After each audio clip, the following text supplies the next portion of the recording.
from Lagos, this is Lunchtime Politics. I'm Jeffrey Uzoma, helping you get into the politics on midday right here on Channels Television. Let's bring you some of the big stories we're tracking at this very moment. You're impoverishing workers by increasing fuel price. Trade Union Congress tells federal government asks government to immediately rescind decision. Sentiment echoed by the Nigerian Bar Association over the pump price of petrol.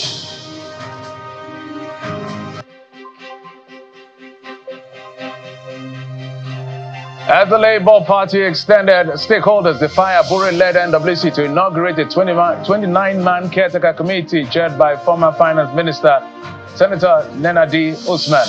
What does the future hold for one of the nation's lead opposition parties?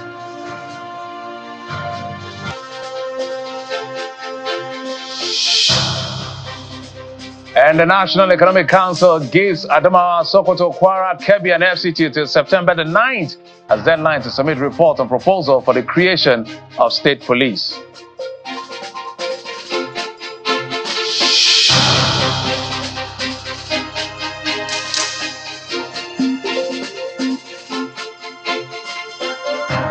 Thanks again for joining us on the program. It's almost natural to say that the biting effect of fuel scarcity and price hike leads on the program, causing unease in the polity and even anger. Perhaps is why the Trade Union Congress of Nigeria, just like their NLC counterpart, has kicked against the latest increase in pump price of petrol, warning that it will worsen poverty among workers. The union made its position known in a statement yesterday. The TUC President, Comrade Festus Sifo, in a statement, calls on the federal government, in their words, to immediately rescind this decision and promote policies that will strengthen the Naira and take decisive action or decisive steps to alleviate the sufferings of Nigerians. The union argues that the sudden hike implemented without consultation with critical stakeholders represented a blatant disregard for the welfare of the Nigerian people, particularly the working class who bear the brunt of such decisions. Well, it appears the TUC is not alone on that call, as the Nigerian Bar Association has also strongly condemned the recent increase in the pump price of fuel by the National Petroleum Company Limited, NNPCL, from 617 naira to almost 900 naira. The NBA described the sudden price hike as not only harsh, but also unjustified at this time. A statement by the NBA president and senior advocate of Nigeria, Famosigwe, frowns at a significant and abrupt hike, imposing an unbearable burden on the already overstretched finances of ordinary Nigerians, further aggravating the economic challenges faced by millions across the country. Those were their words.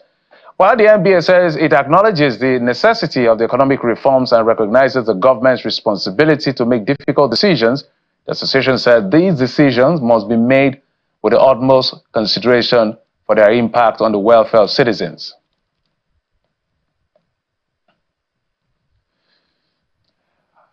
Wherever you're living in Nigeria right now, it's a very tough time because of the price of fuel. And so let's get straight to the street. Our correspondent Charles Oporom is standing by at one of the filling stations in Port Harcourt, the River State capital. He'll tell us exactly where he is and what is going on and what the people are saying. Charles? Hi, Jeff. Yes, I am right here at the filling station in Port Harcourt. And of course, petrol is selling here at 1,200 naira per litre. Interestingly, I spoke with the supervisor off camera, and he revealed to me that this is even one of the filling stations that are selling at a lower rate compared to other filling stations in the capital city, in the Port Harcourt metropolis. Yesterday, I bought at 1,170 naira, and the day before, I bought at 1,080 naira. Today, I'm buying at 1,200 naira. That is the situation here. But I understand that there are other filling stations that are selling for 1,250, 1,270, 1,300, and so on. So that is the situation on ground at the moment. We'll move around. We'll try to talk to one or two of the drivers who are here, who came here to buy petrol. We'll try to get fillers from these gentlemen, these men, and how it's affecting them, you know, as it has to deal with the cost of petrol. Okay, let's see. Come this way. Driver, sorry, are you the driver of this board? Please, how much did you buy petrol for? today. Switch to normal. How much did you buy petrol for today? For today, Yeah. 1,200 1 liter. 1,000. He said he bought for 1,200. How much did you buy yesterday? 1,000. What are the ones? What about you buying today? I buy 1,000. So every day that have you increased your horse fare? No, sir. No green pay. How? If you pay them price, they go for it. So, which I want to. how much? How much of I want to get? You will not change that. You not change the price. Again, as the driver says, it has not changed the price of the cost of people coming. How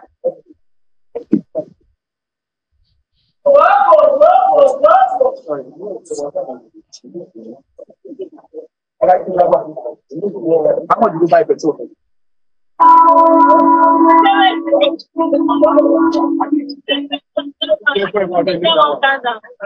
Okay, he doesn't want to talk. So basically, the situation here is what the price of things, the price of the cost of petrol has gone up and continue to go up every single day.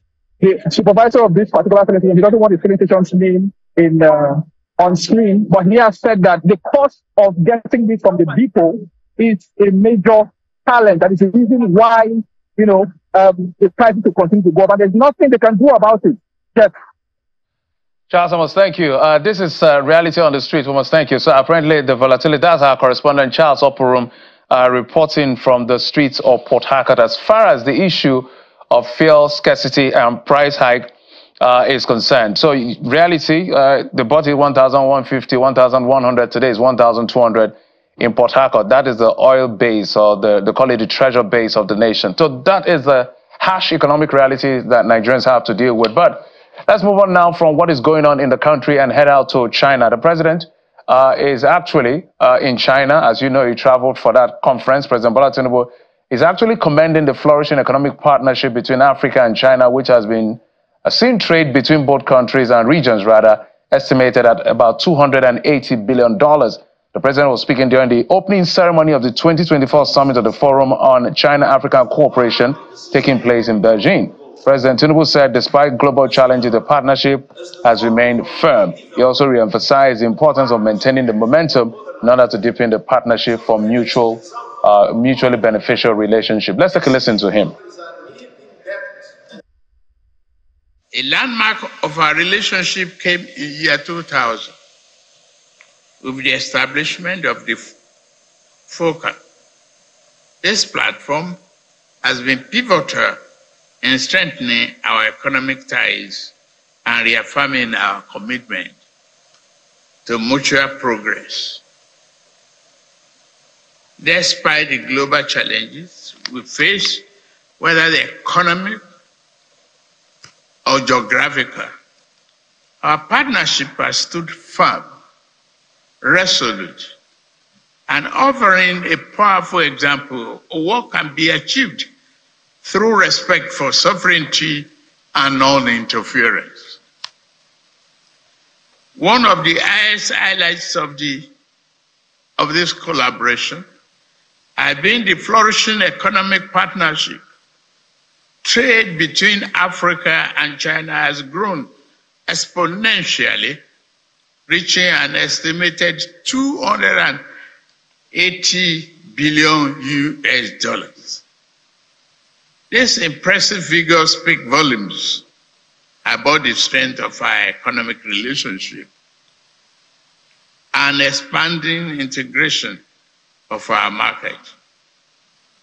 I say, China's Belt and Road Initiative, align with the Africans' own infrastructure goals under African Continental Free Trade Agreement. President of Nigeria, Bola Tinubu, speaking at that opening ceremony of that conference in the meeting in Beijing. Let's come back home, where the National Economic Council has given 4 states until September the 9th, I should say, 2024, to make submission on the establishment of state police. The meeting held at the council chambers of the State House, Abuja, was shared by the Vice President Kashim Shettima. During the meeting, it was disclosed that the federal government has released the sum of 3 billion naira to states affected by recent flood disaster across the country. And more stories now. This time, let's talk party politics. And in focus, the Labour Party, where the Labour Party has announced the composition of a 29-man caretaker committee to be chaired by former Finance Minister, Senator Nana Usman. The immediate past Senator Minority Deputy Leader, Senator Darlington Wokocha, was also appointed to serve as a secretary to the committee, which will midwife an election of a new leadership of the party within the next 90 days. The party reached the resolution at the end of the party's neck extended stakeholders meeting held at the Government House, Umuahia. It was attended by Governor Alex Oti, the party's presidential candidate Peter Obi, and his running mate in the 2023 election, Dati Baba Ahmed, as well as others. However, in a swift reaction, the National Working Committee of the party, led by Julius Abure, have disowned and dissociated themselves from the decision, describing it, in their words, illegal and unconstitutional. In a statement by the National Publicity Secretary of the party, Obiorefo, the NWC insists that the Umuahia Convergence has no power in the party's constitution, the Electoral Act, or even the 1999 Constitution, while claiming that the caretaker chairman is not even a registered member of the party. A lot of us that are here, we need to save our party. How do we save our party? We are not here to dissolve anybody. So what we are here to do is to define a way forward. My engagement with people who know better than I do is that since INEC does not recognize the leadership, which I believe is right, because I've seen documents to the effect that an agreement signed by all the parties, including the Barrister Abure, that the party should organize an all-encompassing and all parties, all interests congresses starting from the ward through the local government to the state, which will in turn lead to a national convention. We're just trying to set up just a small committee that will help to do what we want, the right thing, which will be just a period of maybe 90, 120 days. We want everything we're going to do to end as quickly as possible, so that we'll be able to know what we're doing. So we're not trying to set up another leadership. No, we're not trying to do this. It's just a system that will help to get to where we're going. That's what we want to do. Not another group that can become a problem for everybody, but a group that will solve the problem. And we want everybody to embrace this. That's what we want to do. Well, since that election that gave the Labour Party an incredible mileage as far as the politics of Nigeria is concerned, there has been one crisis or the other, especially the leadership. And that's why that is happening in Umuahia. So in their words, we're not dissolving anyone. We just want a way forward. But does everybody agree with that position? The NWC clearly says, we're not interested in what you're doing there is unconstitutional. We're being joined on the program to explore this by Mr. Callistus Okafor, is a chieftain of the Labour Party. Mr. Okafor, thank you so much for coming on the program. Thank you for having me, but please, you're not addressing me properly. Using a chieftain. I am the authentic acting national chairman. Address me properly. You don't bring me here to call me a chieftain. Yes, I'm a chieftain, but I'm here in my capacity as the acting national chairman. Okay, hold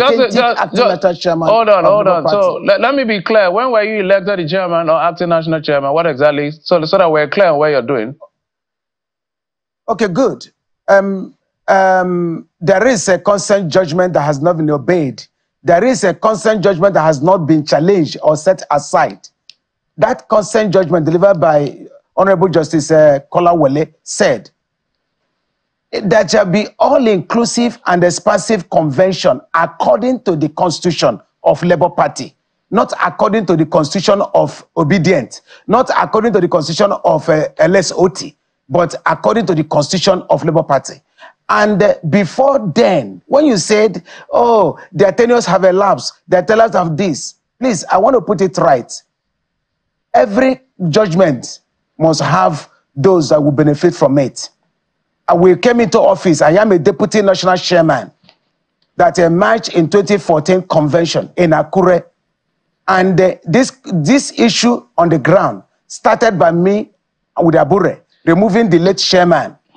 And removing the late chairman brought this issue. Mr. Okafor, just hold on, because of time, so that we're on the same page. Just hold on, so that we're on the same page, because it's getting a bit convoluted. So you are saying a convention held in Akure. This is different from the convention that held in Nnewi. Is that correct?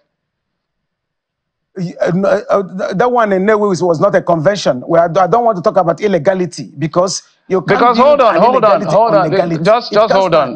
Just hold on. Just calm down. So, in the words of Alex Oti, say we are not here to dissolve anybody, but to find a way forward. Re-echoed by the LP Labour Party presidential candidate himself.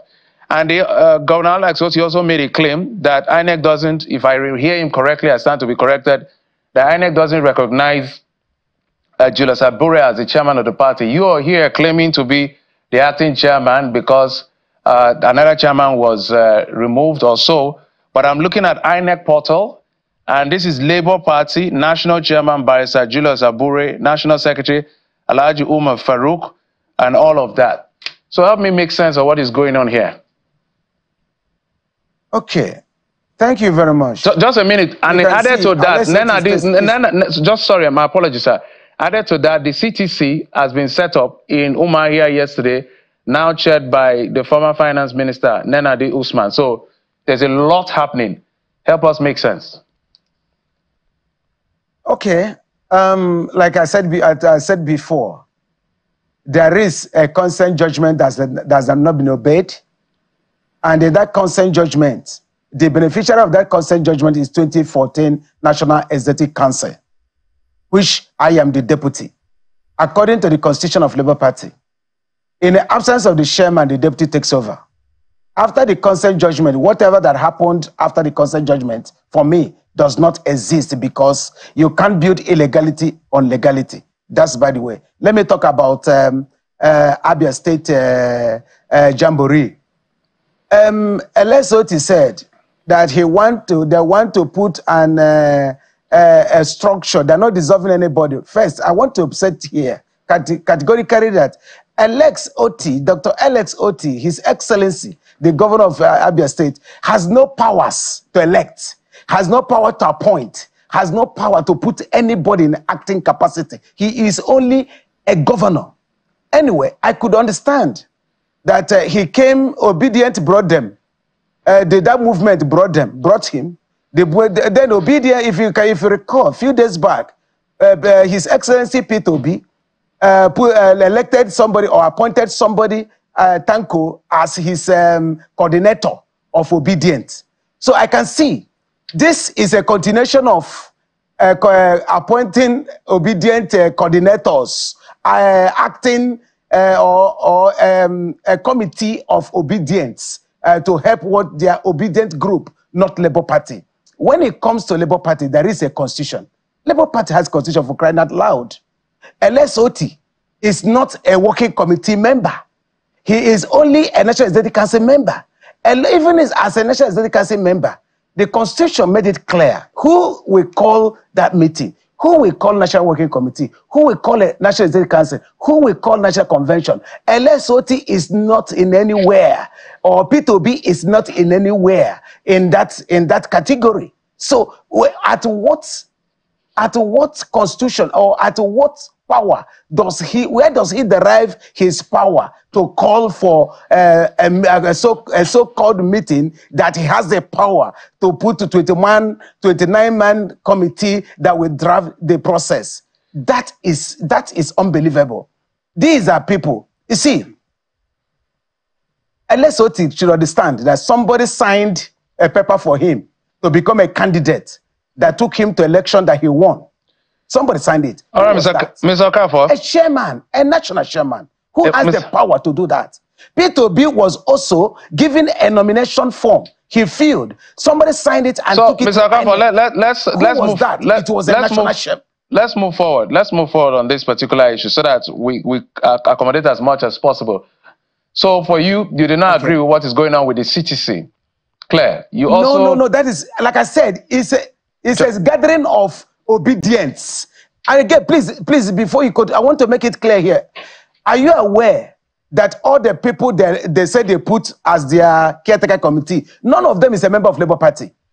Before you hold any position in Labour Party, according to the Constitution of Labour Party, you will first be a member. How do you be a member? Okay, Mr. Okafor, I think that point is noted. So that's what I'm saying. So you're not in support of the CTC, you're not in support of Abure, if I understand you perfectly. Yes. So you're a man on your own, because on one hand, Abure has his team, and from that picture, that video we saw, I saw the presidential, vice presidential, senator, the governor. I mean, the people in power within your party structure are represented in this caretaker team. And you're saying they are obedient, they are not Labour Party. Well, is your word against theirs? So let's talk about something. Let's talk about something quickly. Please, before you talk about something, I want you to see, all of them you are seeing there, you see, there are those people that have jumped either from Apuga to APC, APC to PDP, PDP back to Apuga, Apuga to Labour Party, or Apuga to PDP, PDP back to Labour Party. You can see it's a gathering of people who jump from one party to another. They couldn't hold Mr. Okafor, my apologies, without holding brief. And that is why they want to hold, they thought that they can get hold of Labour Party to use for whatever they have in mind. This looks more like what one of my friends called interest wrangling. What the gentleman I spoke to is called interest wrangling. So when you talk about, well, I'm not holding brief for anybody, it's for us to get what is going on with the Labour. You are making claim. It's very new to a lot of people. For those who don't follow the politics, it's not very new. It's very new. Hold on. To you, not a lot of people. It's very new to you. I follow politics, so I understand. I'm saying for those who don't follow politics, they know Abure, they know all that team. So that will be clear on that. That's on one hand. On the issue of saying people are going from one party to the other, it's cultural in Nigerian politics. So that issue may not hold water without holding brief for anyone. You can defect tomorrow to another party. So it's what we see you are, what you are today that we take. So this is my question. My question to you is, there's a model. Don't you think the model of the Labour Party has to be worked on? So it looks like the Labour Party has a structure, maybe unknowingly, where it is candidate that give credence to party and not party to candidate. Adams Oshiomhole came on the stature of his Labour movement. You know what he was able to do in Edo State. Olusegun Mimiko was also a Labour Party governor. Now, Peter Obi came and he made some massive impression, 2.1. And that's why, 6.1, and my apologies, 6.1 million people voted for him in the last election. As a party stakeholder, don't you think it's time to rework the model of your party so that indeed the party will be bigger than persons, not persons bigger than party? Thank you very much. That's exactly what we're supposed to do. If you are sincerely want to bring everybody together, if you sincerely want to solve the problem of Labour Party. The other time, Kenneth Okonkwo came out and made statement. People said he was paid. Maybe today they will say, I've been paid. If you are sincere, you are not working out of selfishness. All you need to do, bring all the parties together. Bring all the people that are having this problem together. We call them not in the name of National Executive Council or name of anything. Bring peace talk, peacemaking. You bring everybody together. Talk to everybody's conscience. And look at PDP, APC, how they are doing their reconciliation. Not bringing people that are not in the Labour Party, making them caretaker committee. No, something is wrong somewhere. What I'm trying to say is that, number one is that anybody, P2B, LSOT, has the right to call people for reconciliation. But he has no power whatsoever in the Labour Party constitution or even Electoral Act to put a caretaker committee for Labour Party. As in what? As a member of national working committee, or as in what? That's my problem. They are doing a right thing, but in a wrong way. And again, you can see, look, the people we are saying there, people that is not even the members of the Labour Party. Then you left those people who are fighting, who have been fighting before you came into Labour Party. For the interest of those who say it doesn't know me, I am the deputy national chairman of Labour Party, who's supposed to take over from the late chairman before an acting national secretary, Abure, went to a national executive council meeting in Edo and become a national chairman, not even acting, a substantive national chairman. So since then, I have been fighting. So somebody say he doesn't know me, that means that you're not in Nigeria. So what I'm trying to say here is this. You see, motive. Somebody's motive is what we're talking about here. Your intent. What is your intent?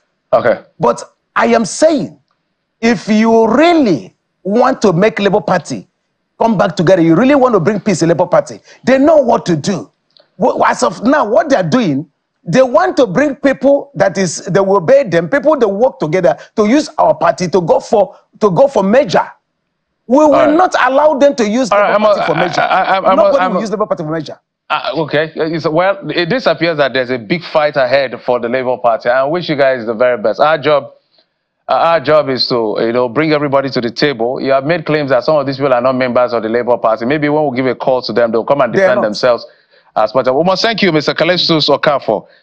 Well, you say you are the substantive chairman. Well, I can't see your name on INEC portal. The authentic acting national chairman of Labour Party. The authentic national chairman. According to the constitution of Labour Party. Hold on. According to the consent judgment, that I've not obeyed. Not a problem. It has not been obeyed, it has not been set aside. Not a problem. I don't have access to that consent judgment, so allow me to refrain from speaking on what I don't know. You are a chieftain of the party. That should suffice for now. Thank you for coming on the program, Mr. PoliticsToday Okafor. Thank you. Thank you, my brother. Thank you for having me. Absolutely. Always. Well, that's it on the program. Thank you so much for your time and, of course, your usual company. Our job is to track the polity and bring it to the fore, giving you access to all of it that is happening in the country at midday right here on Channels Television. Thank you for watching. I'm Jeffrey Uzama. You've been served on Lunchtime Politics.